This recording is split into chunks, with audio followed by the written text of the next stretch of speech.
Bienvenido, bienvenida. Oramos para que el refrigerio espiritual y las bendiciones celestiales continúen resonando en tu vida.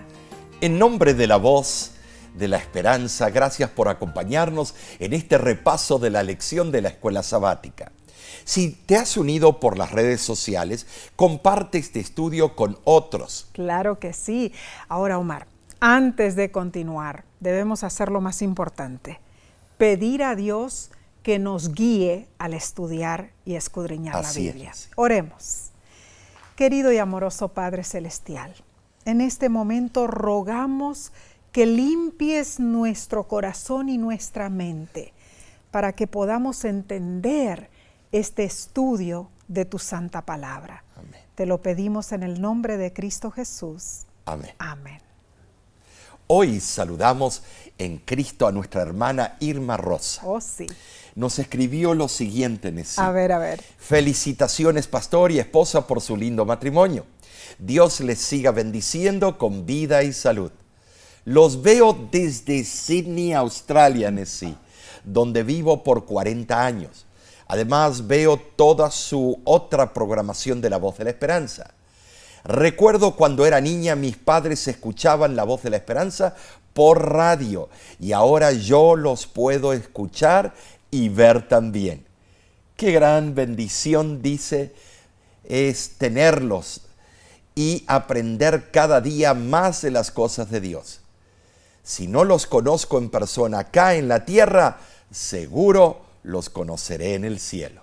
Qué lindo. Qué lindo, un saludo ¿cierto? Tan alentador. Gracias, hermana Irma, por sus lindas palabras.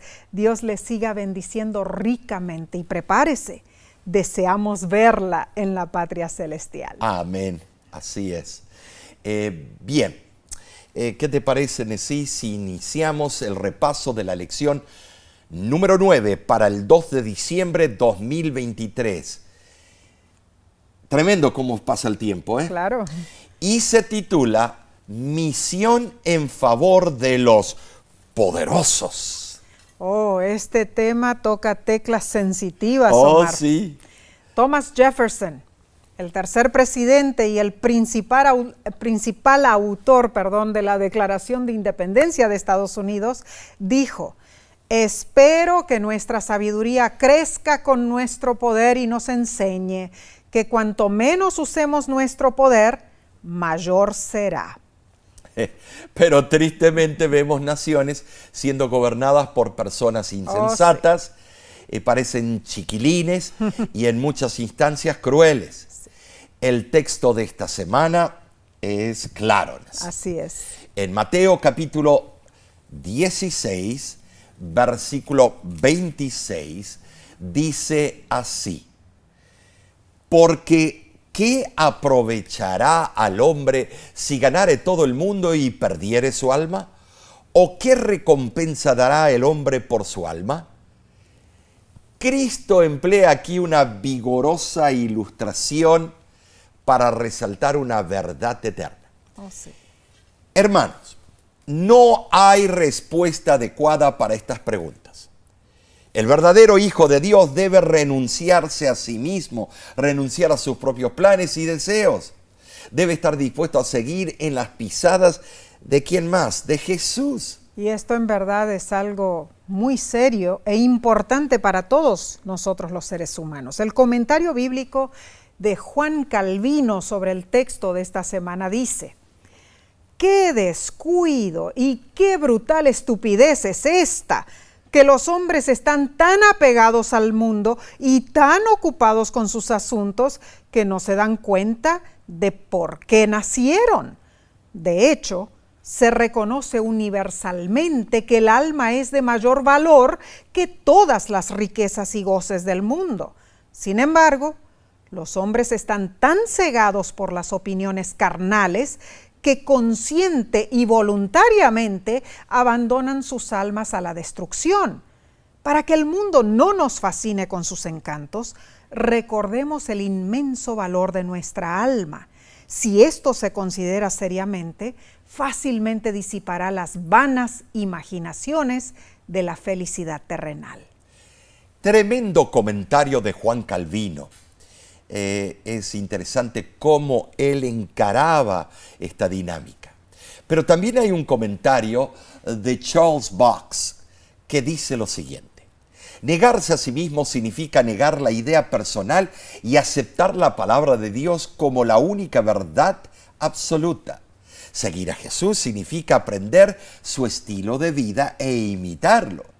Nuestro mayor desafío no es la montaña más alta o la velocidad más rápida. Nuestro mayor desafío es seguir a Jesús. Esto significa que se harán verdaderos sacrificios por Dios. Dios espera que te entregues. Los que viven para la gloria de Dios recibirán la recompensa eterna, la vida eterna.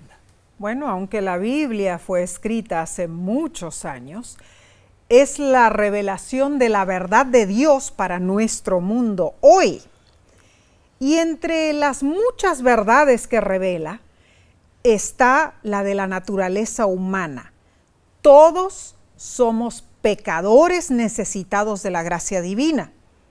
Esto incluye a los ricos y poderosos. En verdad, los ricos y poderosos de los tiempos bíblicos no eran diferentes de los ricos y poderosos de los tiempos modernos, especialmente en su búsqueda de riqueza, fama, poder, que a menudo, aunque no siempre, lo hacen a expensas de los vulnerables. Ahora, Omar, cuando pensamos seriamente en toda esta temática, Dios en verdad está tan preocupado por la salvación de los ricos y los poderosos como por la salvación de los débiles y los necesitados, ¿no es cierto? Así es. Las preguntas que circundan el estudio de esta semana son, fíjate, Nessie, ¿cómo deberíamos relacionarnos con los líderes de gobierno y los ricos en lo que respecta a la misión? ¿Qué podemos aprender del ejemplo de Jesús? Los primeros cristianos tuvieron grandes problemas al enfrentar las perspectivas paganas y gobiernos hostiles. Claro, seguro. ¿Cómo respondieron ellos a esa situación? Bueno, de muchas maneras. También preguntémonos, ¿cómo podemos testificar a los ricos y poderosos? Bueno, tremenda pregunta. Las Escrituras nos brindan algunos ejemplos conmovedores de personajes bíblicos. Eran poderosos y ricos, a eso me refiero, ¿no es cierto? Estas historias relatan cómo Dios los usó para ser una bendición para las naciones. Bueno, tenemos muchos ejemplos. Por ejemplo, está Abraham, Isaac, Job, Salomón, José y muchos otros. Esta semana exploraremos la misión de Dios para los ricos y poderosos. Veremos cómo Dios alcanzó a muchas personas acaudaladas en tiempos bíblicos y cómo está llamándonos y preparándonos hoy como adventistas del séptimo día para que también testifiquemos a ese tipo de personas. Este es un llamado sincero a nuestro corazón. Dios no hace acepción de personas, hermanos. Omar, Dios en verdad anhela que todos, incluyendo las personas ricas y poderosas, entreguen sus vidas a Cristo, ¿no es cierto? Lo que más le importa a Dios no es lo que está en las manos de una persona, sino lo que hay en su corazón. Tremendo. Claro que sí. Bien, analicemos la lección del domingo 26 de noviembre titulada Nabucodonosor. Me encanta esta historia. Sí. Y también si alguien va a dar a luz un hijo varón, pueden ponerle el nombre Buena idea, pequeñito de Nabucodonosor. Para compenetrarnos en el tema de este día, te invito como tarea que leas todo el capítulo 4 de Daniel. Léelo, va a ser emocionante. Pero vamos a leer los primeros versículos del 1 al 3, Nesí. Muy importante para ver cómo el gran monarca de Babilonia reconoció a Dios. Bueno, fue tremenda su experiencia. Un rey orgulloso. Y dice así: Nabucodonosor, rey, a todos los pueblos, naciones y lenguas que moran en toda la tierra, paz os sea multiplicada. Conviene que yo declare las señales y milagros que el Dios Altísimo ha hecho conmigo. Cuán grandes son sus señales y cuán potentes sus maravillas, su reino sempiterno y su señorío de generación en generación. Tremenda la manera en que Nabucodonosor se expresó, ¿no es cierto? Muy político. Bueno, este capítulo hace cambios, Omar, de la primera persona a la tercera persona y después regresa de nuevo a la primera persona, Así ¿no? es. Bueno, muchos eruditos suponen que Daniel escribió el edicto por orden del rey, o que como principal consejero de Nabucodonosor, Daniel añadió ciertas partes al edicto escrito por el rey mismo. Bueno, el edicto en sí reflejaba los sentimientos del rey cuando ya había sido completamente restablecidas sus facultades mentales. O sea, esto fue después de todo el problema, ¿no es cierto? Los acontecimientos en realidad, Omar, pertenecen a la segunda mitad del reinado de 43 años de Nabucodonosor. Así es. Resulta ser que el rey florecía en su palacio babilónico, tenía gran poder y olvidó su responsabilidad para con Dios, aquel que le había dado su grandeza. Como en el caso del sueño de Daniel capítulo 2, fueron convocados los sabios, pero en esta instancia el rey no había olvidado su sueño. Después que todos los sabios de las ciencias ocultas demostraron su incapacidad para satisfacer al rey, éste mandó llamar al hombre que ya en una oportunidad anterior había demostrado su habilidad e inteligencia superiores en la interpretación de sueños, Daniel. Ahora, Nabucodonosor recordaba lo que había aprendido anteriormente respecto al eminente don profético de ese hebreo y su comunión con el único Dios verdadero. Asimismo, decidió seguir los pasos requeridos por la corte real babilónica de llamar primero a sus sabios y agoreros. Sin duda, a esta altura, Nabucodonosor entendía que Dios le había dado sabiduría completa a Daniel. Entonces, nuevamente Daniel se presentó delante del rey y comprendió inmediatamente el sueño y sus consecuencias. Me imagino que Daniel debe haberse sentido turbado por la responsabilidad de revelar el terrible significado del sueño al rey. Y Omar, lógicamente, Nabucodonosor notó la consternación que se reflejaba en el rostro de Daniel. Por la naturaleza del sueño, difícilmente el rey podría haber esperado algo agradable. Por eso, animó a su fiel cortesano a que le presentara toda la verdad sin temor de incurrir en el desagrado real. Daniel le anunció que el árbol en el sueño representaba al mismo Nabucodonosor, que sería grandemente castigado. Las palabras del mensajero celestial implicaban una situación horrenda y todo lo que dijo sucedió. Los magos fueron incapaces de prevenir el castigo del rey. No se indica la razón de la expulsión de Nabucodonosor de la sociedad en ese momento. Se puede concluir que el castigo fue la demencia, no solo por las observaciones generales del versículo que describe su futuro, sino también por la declaración de que su razón fue devuelta en el versículo 34. Muy cierto. Llegó a ser como las bestias del campo, hasta tremendo. comer pasto del campo. Tremendo. Resultó ser que 12 meses después que Daniel le interpretó el sueño, el rey presumió y se alardeó diciendo: no es esta la gran Babilonia que yo edifiqué.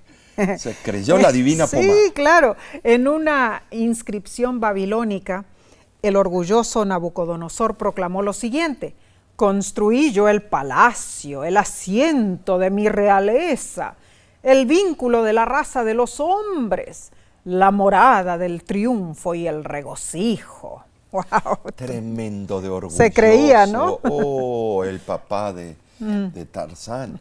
Los demás ya sabemos. Sí. Las arrogantes exclamaciones del rey fueron seguidas por su humillación, que le fue anunciada por una voz celestial. Bueno, no se dice si esa voz fue oída por el rey solamente, o si su séquito también oyó las palabras divinas. Pasaron 7 largos años para que finalmente el rey recuperara la razón y reconociera al verdadero Dios. Cuando avergonzado levantó la vista al cielo en oración, fue elevado de la condición de una bestia bruta a reconocer el poder de Dios. Un cambio drástico, en verdad. El que por 7 años yaciera por tierra, impotente y humillado, ahora fue una vez más exaltado a la dignidad humana, la que Dios ha concedido a todas sus criaturas. Aquí vemos claramente que Dios también se preocupa por los poderosos. Y Omar, lo fundamental de este milagro, o sea, del caso de Nabucodonosor, se repite hoy día, aunque, bueno, en forma menos espectacular quizá, en la conversión de cada pecador. Tremendo. Sí. Daniel, capítulo 4, versículo 37, dice: ahora yo, Nabucodonosor, alabo, engrandezco y glorifico al Rey del cielo. Él puede humillar a los que andan con soberbia. Oh, que lo vivió en carne seguro. propia. Oh, si todos los ricos, poderosos y altivos entendieran esta verdad. Esta historia nos enseña que Dios usa a creyentes comprometidos como Daniel para alcanzar a los incrédulos poderosos. Muy cierto, Omar. Dios puede intervenir directamente en el proceso de testificar para alcanzar a los que ocupan posiciones de poder. Cuán cierto. Nabucodonosor fue humillado por Dios por su orgullo y arrogancia.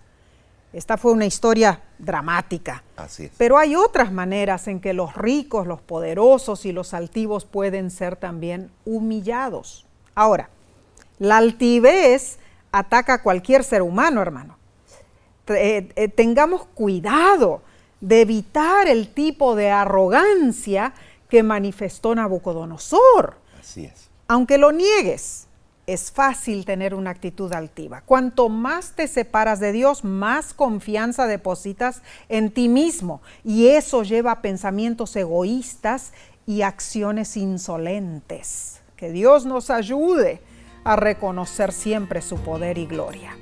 Seguiremos estudiando en unos segundos.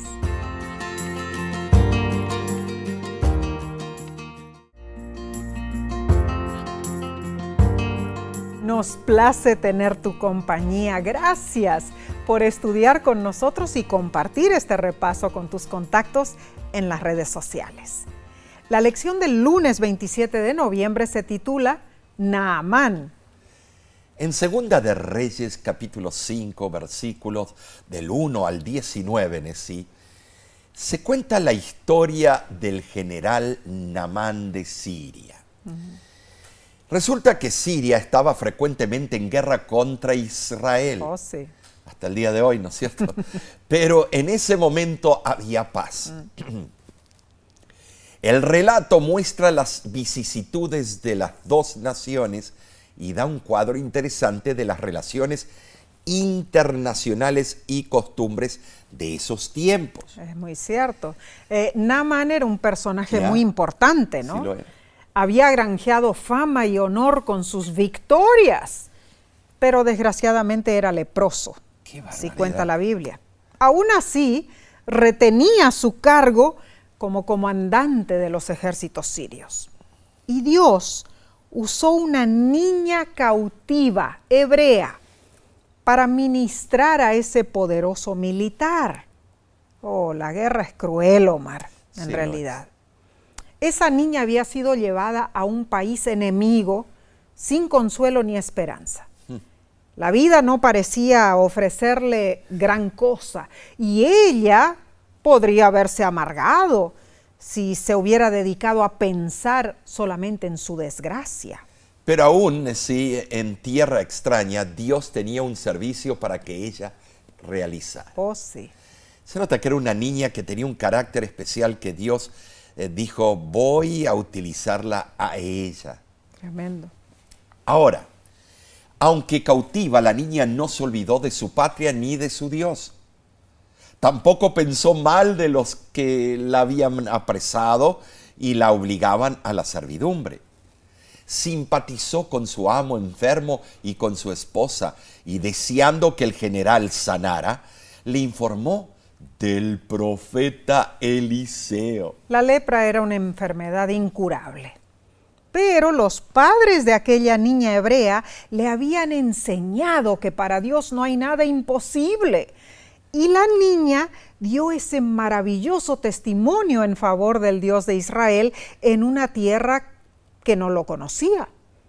Naamán se enteró de la existencia de un poder que está por encima del poder de los hombres. ¿Por qué? Porque un padre y una madre fieles habían enseñado a su hijita a amar al Señor y a confiar en Él. Poderoso testimonio. Y Naamán creyó porque la niña creía. Y la fe de la jovencita no solo creó confianza en el general de los ejércitos sirios, sino que también creó cierto grado de confianza en el mismo corazón del rey de Siria. ¿Sabes, Nesí? Ocurrió que Naamán reconoció a Eliseo como varón de Dios y portavoz del cielo. Así fue. Y al actuar según le había ordenado el profeta, sanó de su lepra. Tremendo, Es tremendo. tremenda la historia. Ahora, después de haber sanado, Naamán hizo dos pedidos. Ahí viene la esencia de la historia. Claro, dos pedidos que hoy sonarían completamente absurdos. Número 1, pidió llevar 2 mulas cargadas de tierra de Israel de regreso a Siria porque deseaba adorar al Dios vivo. ¿Qué? ¿Necesitaba tierra de Ahí Israel ves el para adorar a Dios? respeto que tenía a la presencia de Dios. Uf. Así como nosotros cuando vamos a la iglesia vemos un respeto dentro del templo con la Tremendo. mascadera de chicle y Bueno. hablando. Él tenía tanto respeto que pidió un pedazo, un turrón de tierra santificada para Wow. llevarla allá. Bueno, así pensó él, ¿no? Y segundo, Naamán pidió permiso para inclinarse con su rey en el templo de Rimón, no como un acto de adoración, sino como parte de su responsabilidad, de su trabajo, pues él era la mano derecha del rey sirio y necesitaba estar a su lado en todo momento. ¿Cómo entender esto, Omar? Bueno. Rarísimos los dos pedidos de Naamán. Sí. Pero fíjate que cuando tenía la oportunidad del profeta de decirle, no vayas a arrodillarte delante de ese Dios pagano, no, que te vamos a borrar de los libros de la iglesia. Ahí no. ahí fue que viene entonces la respuesta de... Claro, pero si estas dos peticiones no fueran suficientemente extrañas, la respuesta de Eliseo sería preocupante en sí. Que un pastor conteste de esa manera hoy en día en muchas iglesias. ¿Qué contestó? A ver. El profeta le dijo, ve en paz. Wow. No le dio una lista larga ultimátum. ultimátum de lo que iba a pasar con él si hacía eso. No. como si estuviera de acuerdo con Naamán. Wow. No Tremendo. estaba de acuerdo, pero sin embargo, la sorprendente respuesta de Eliseo no fue un estímulo para que Naamán continuara con sus prácticas idólatras. No, claro. Lo más probable es que Eliseo confiaba que Dios continuaría obrando en la vida del general y poco a poco iba a venir la madurez en su conversión. En forma paulatina. Claro, tenemos que ir a la cañona. Seguro que sí. Ser dogmáticos. Ahora, pensemos en esto, hermanos. Con su confesión, Naamán ya había dado un gran paso hacia adelante en su vida espiritual, ¿no es cierto? Dios había orquestado su encuentro con Eliseo. El profeta reconoció ese progreso y probablemente pensó que sería prudente no ir demasiado rápido a otros asuntos de fe y doctrina que quizá Naamán aún no estaba dispuesto a aceptar. Más allá del milagro físico en sí, Naamán ahora creía en el único Dios verdadero. Amén. Pero aún tenía creencias paganas, Claro, que tenía que vencer. Pero Dios tuvo paciencia con él y así lo debes tener tú en el trabajo misionero. El hecho de que tomara tierra de Israel indicaba que él no entendía completamente al Dios creador. No había un poder mágico en esa tierra. Posiblemente asumió que necesitaba llevar la tierra porque su cosmovisión de Dios era territorial, claro. como sus dioses anteriores. Quizá quería construir un altar con la tierra de Israel. Ahora, hermanos, sea lo que sea, su creencia en Dios estaba mezclada con sus antiguas creencias. La historia de Naamán abre nuestros ojos, ¿no es cierto? Queremos que los no cristianos vengan a Jesús hoy, ya, rapidito. Pero los cambios en la creencia toman tiempo. Ahora, el segundo pedido de Naamán fue más chocante aún: inclinarse con su rey ante los dioses paganos. Pero debemos entender que Naamán tenía deberes que cumplir que planteaban un desafío a su nueva fe. Tremendo. Es importante que los nuevos creyentes, especialmente aquellos que provienen de otras religiones, obtengan nuestro paciente apoyo y orientación mientras se enfrentan los requisitos culturales y sociales de su vida pasada. Lo maravilloso fue que Naamán dejó su país pagano como leproso y regresó como un hombre sano y como un creyente en el Dios creador. Pero acababa de comenzar su peregrinaje y necesitaba tiempo para crecer espiritualmente. Oh, paciencia, paciencia. ¿Qué lecciones podemos aprender de esta historia, no es cierto? En cuanto a no presionar demasiado a las personas, especialmente aquellas que provienen de un entorno o cultura no cristiana. Leo del libro El Consejo de las Notas Biográficas de Elena de White, página 233. Debemos trabajar con oración y amor, con fe y paciencia incansable, esperándolo todo y creyéndolo todo, con la sabiduría de la serpiente y la humildad de la paloma, a fin de ganar almas para Cristo. Hermano, hermana, esto es sumamente importante que lo entendamos y lo pongamos en práctica. Omar, debemos hacer la obra de Dios, pero debemos ser pacientes con las almas, ¿no es cierto? Sí, claro que sí. Bien, pasemos a la lección del martes 28 de noviembre titulada Testificar a los instruidos, Nicodemo. Después de limpiar el templo, Jesús tuvo un encuentro fascinante con Nicodemo. Así fue. Un hombre instruido, gobernante de los judíos, maestro de Israel. Nicodemo conocía bien los escritos bíblicos y tenía hambre espiritual por aprender más de sí. Era uno de los pocos líderes religiosos receptivos a las enseñanzas de Jesús. Parecía ser un fiel seguidor de Dios. Guardaba los mandamientos, era un líder respetado entre los judíos, era poderoso y adinerado. Seguro que sí. Además, Nicodemo era fariseo, miembro del Consejo Nacional, el Sanedrín. Ahora, hermanos, la entrevista de Nicodemo con Jesús ocurrió por la noche, ¿no es cierto? Pero la penumbra no escondió el corazón del fariseo. Jesús sabía lo que había en el hombre. Reconoció en ese dirigente a un sincero buscador de la verdad, uno a quien se le podía confiar un conocimiento claro y completo de la misión salvífica. Nicodemo acudió a Jesús porque sus enseñanzas lo habían convencido, pero su orgullo le impidió confesar abiertamente a Jesús como Señor. Incluso después de su convicción de que Jesús era el Mesías, no reconoció abiertamente que era un seguidor del humilde Nazareno, hasta después de su crucifixión. Nicodemo era cauteloso por naturaleza, pero esa noche lo cambió para siempre. La semilla sembrada durante la conversación con Jesús cayó en terreno fértil y más tarde produjo una abundante cosecha.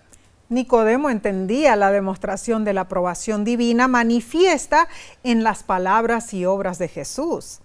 Él fue uno de los muchos que creyeron. Se convenció por la evidencia a sus conclusiones lógicas. Pero, aunque lo llamó rabí y maestro, Jesús desdeñó la lisonja que Nicodemo le brindó y dirigió su respuesta a la tácita súplica en procura de verdad, implícita en el hecho de que Nicodemo lo había buscado para una entrevista privada. De acuerdo con la teología judía, el haber nacido como hijo de Abraham era casi una garantía de admisión en el reino celestial. Pero a fin de ser salvos, los que no eran judíos debían convertirse en hijos de Abraham por adopción y circuncisión. A Nicodemo no le habría sorprendido oír que Jesús afirmara que los que no eran judíos debían nacer de nuevo a fin de ver el reino de Dios.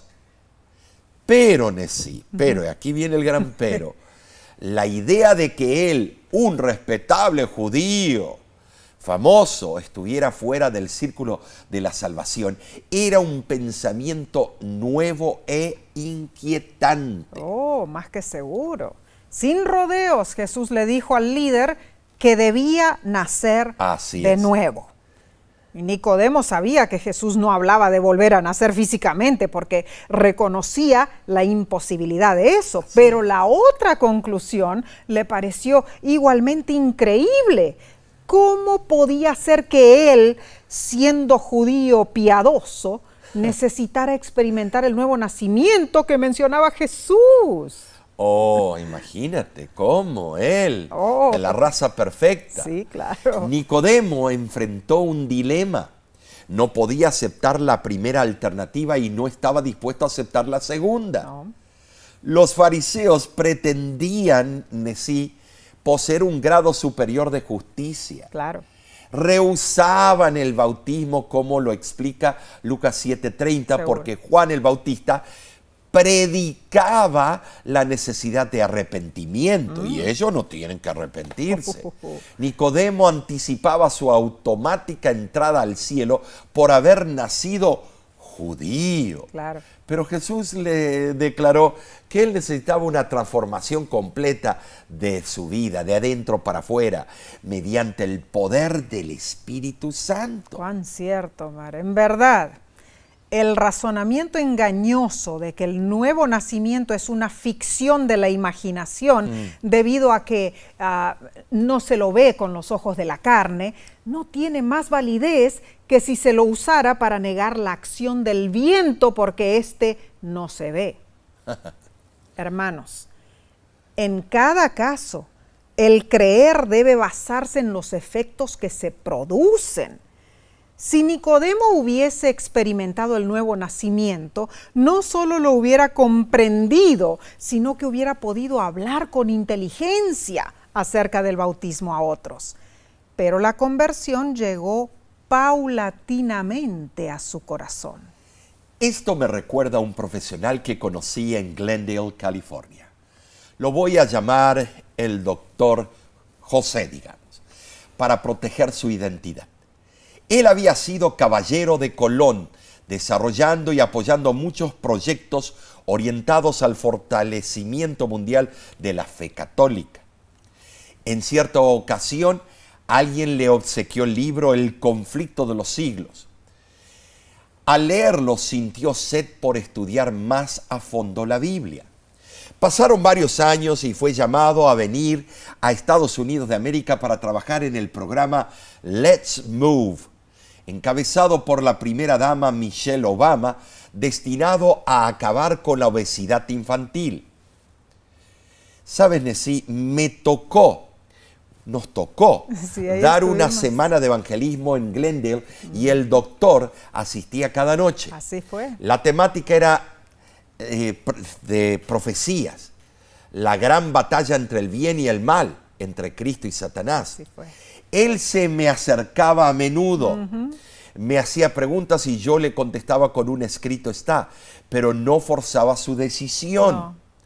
En la última reunión, mientras yo presentaba mi tema, el doctor se puso de pie, me interrumpió y dijo: todo lo que dice este pastor es verdad y está comprobado en la Biblia. Hoy decido aceptar a Cristo en mi vida. Tremendo. Luego lo bautizamos. O sea, claro, claro. Muchos años habían pasado desde su inicial curiosidad para aprender las verdades Así bíblicas, fue. pero finalmente el doctor José se entregó al Señor. Gloria a Dios. Amén. Qué hermosa historia de conversión. Claro, sí. Hermano, hermana, debemos tener cuidado con la trampa de pensar que por el hecho de que tenemos la verdad, podemos salvarnos. Y debemos tener cuidado en forzar la decisión de un alma diciéndole que solo nosotros tenemos la verdad. La obra del Espíritu Santo se cumple a su debido tiempo. Bien, seguiremos estudiando, lo haremos en unos instantes, volvemos enseguida.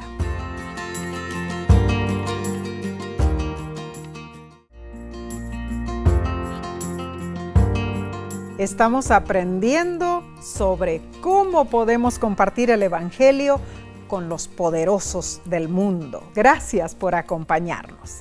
Pasemos a la lección del miércoles 29 de noviembre titulada Misión en favor de los ricos. En esta sección veremos lo opuesto a la experiencia de Nicodemo. Oh, sí. Estudiaremos el caso de alguien que no aceptó a Jesús. La historia se encuentra en Mateo capítulo 19, versículos 16 al 22. Los discípulos buscaron impedir a las madres atraer a sus hijos a Jesús. Así fue. Les molestaba. Sí. Pero inmediatamente después de que Jesús bendijera a los niños, llegó corriendo un joven rico y a ese los discípulos no le impidieron. No. Pase su majestad.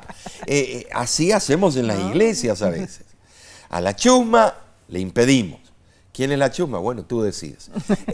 Y a los ricachones, o quien sea, el intelectual, ¡ay, el licenciado!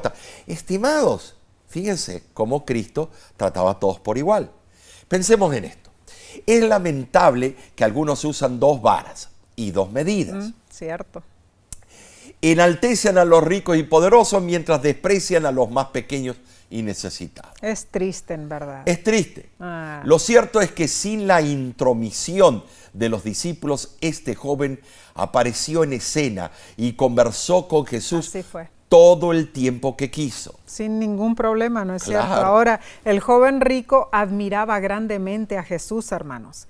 Él había pensado en la posibilidad de hacerse discípulo de él. En verdad, el joven rico tenía la convicción de ser un hombre bueno, pero estaba tan seguro de sí mismo que fue en busca de un certificado de calidad dado por un maestro que estaba de moda en ese tiempo, Jesús. Él buscaba que Cristo le confirmara cuán bueno era. Ahora, Jesús reconoció la sinceridad y el discernimiento de este intelectual, pero quiso fortalecer su fe. Conociéndolo bien, Jesús le dijo, vende, todo lo que tienes tú, BMW, vende todas las riquezas que tienes, las mansiones extras que tienes, dalo a los pobres y ven y sígueme. Y el joven entristecido se fue porque tenía muchas posesiones. ¿Saben? Sí, la interacción de Jesús con el joven rico nos muestra cuán peligrosa puede ser la trampa de la riqueza. Oh, sí. Yo quiero más dinero, Nessie. No. Yo quiero una lancha para salir contigo a pescar. Bueno. Pero compramos la lancha y no comemos. La trampa de la riqueza, Yeah. ¿no? Pero esto no significa, hermanos, que los ricos no puedan salvarse. Más bien significa que si estas personas no tienen cuidado, sus riquezas podrían ser un impedimento para su salvación.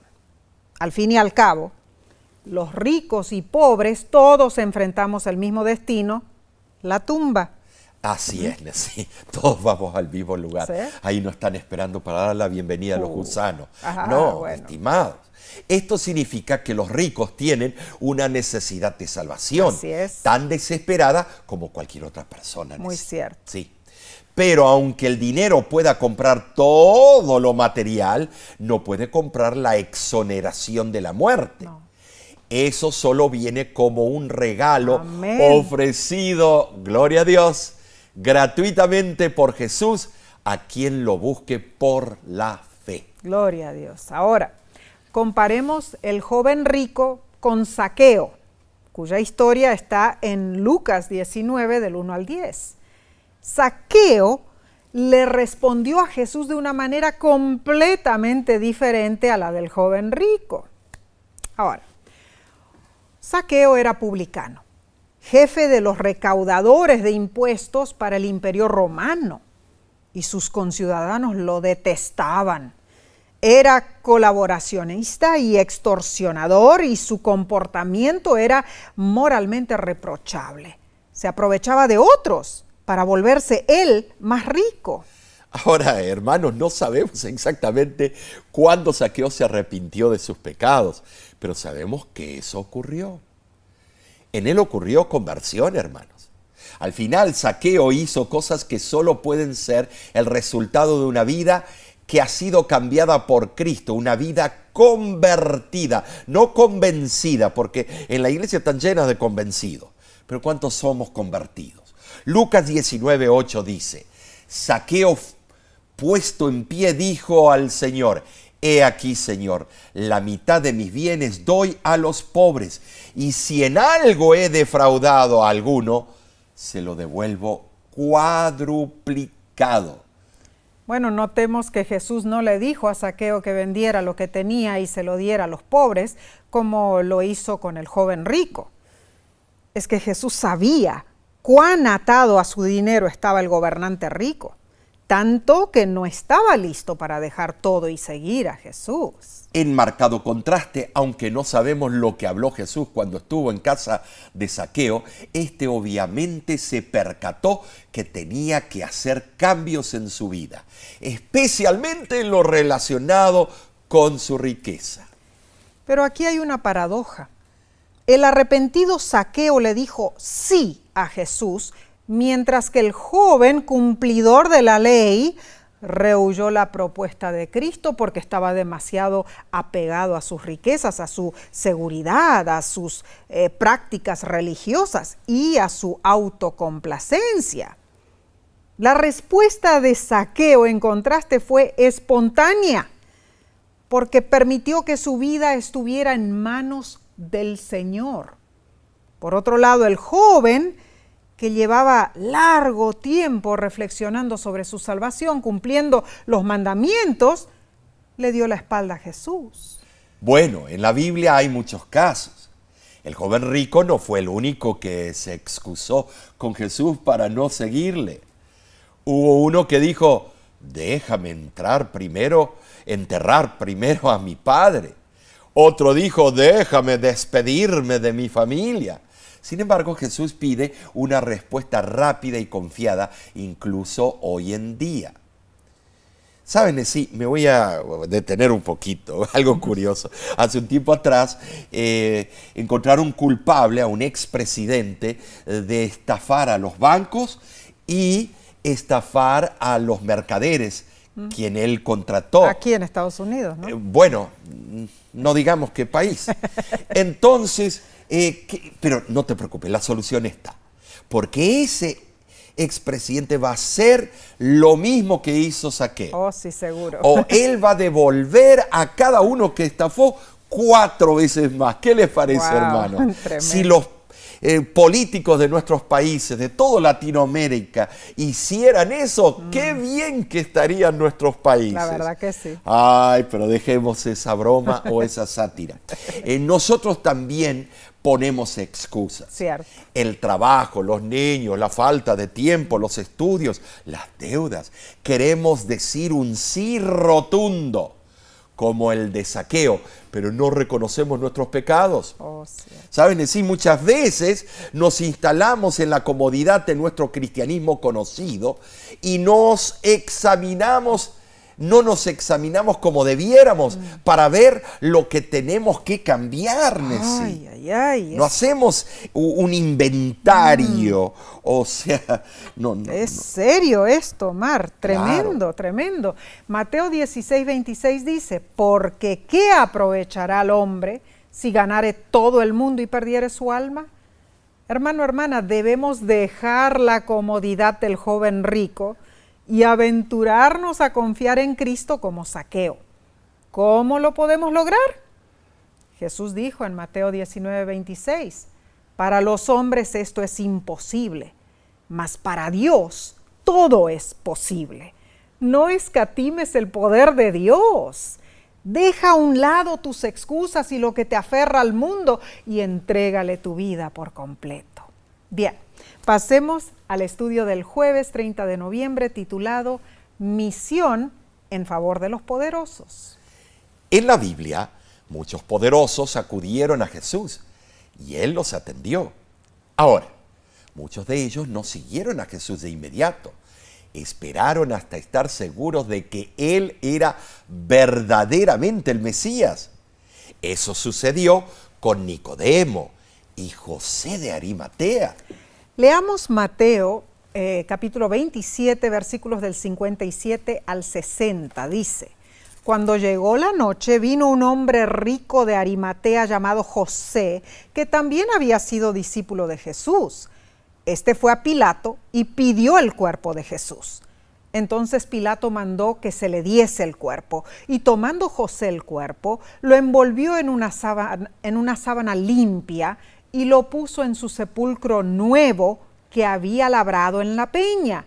Y después de hacer rodar una gran piedra a la entrada del sepulcro, se fue.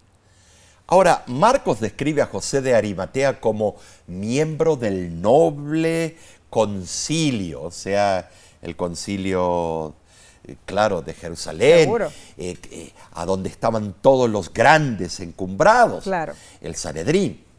Y era un hombre que esperaba el reino de Dios. Así era. Lucas dice que era varón bueno y justo, que no concurría con los que le habían crucificado. Y Juan menciona que era discípulo de Jesús, pero secretamente, por miedo de los judíos.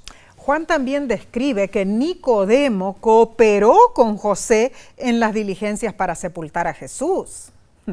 Ahora pensemos en esto, hermanos.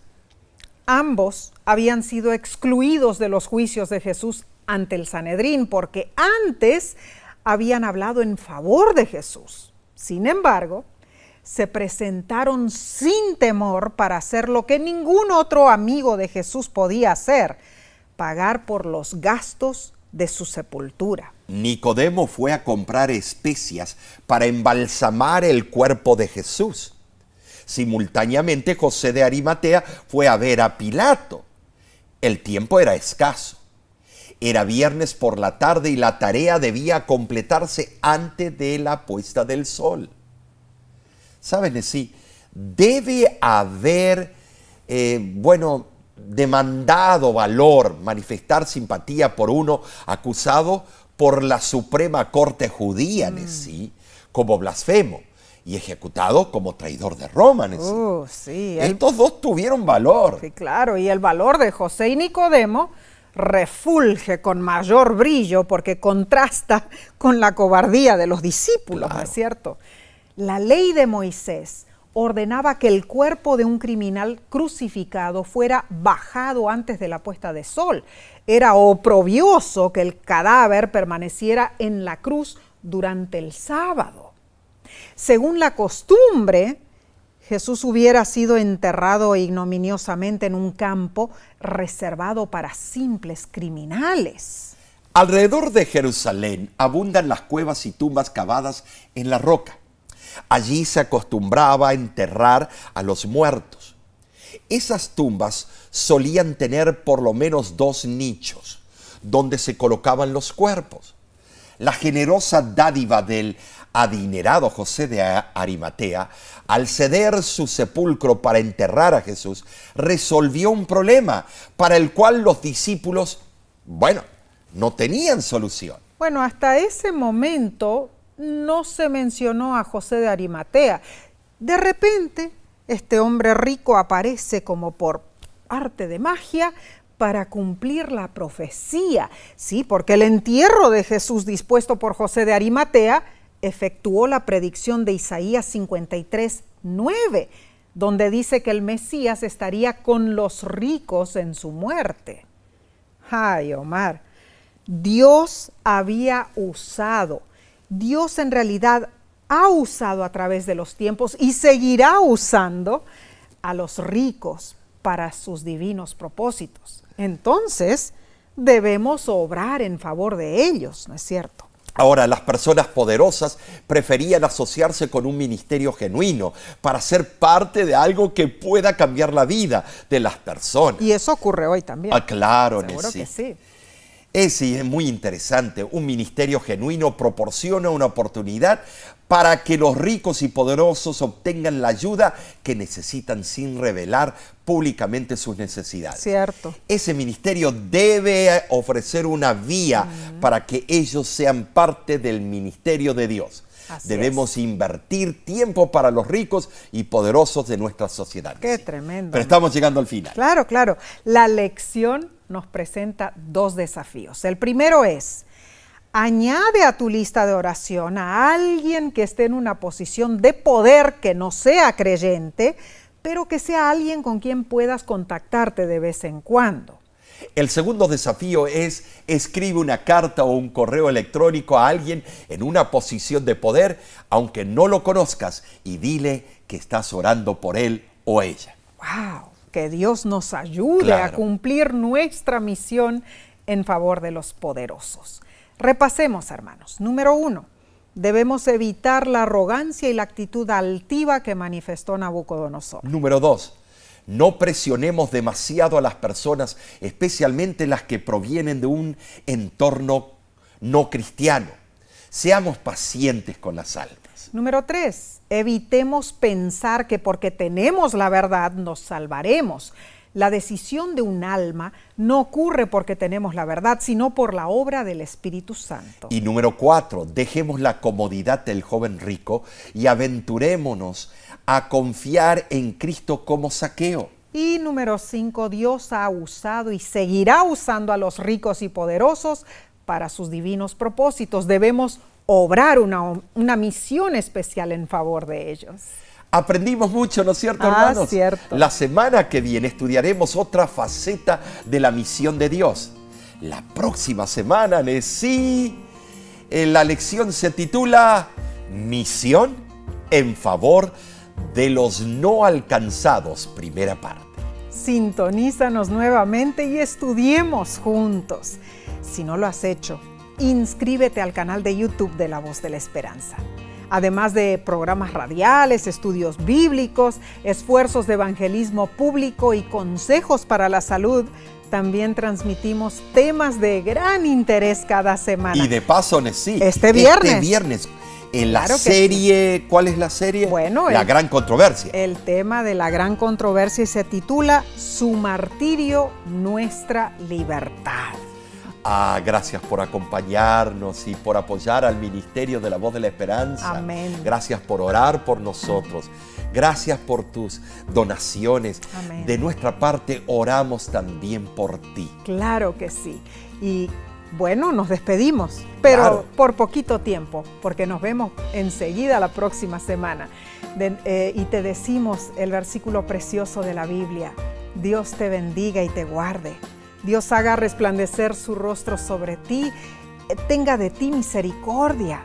Dios alce sobre ti su rostro y ponga en ti paz.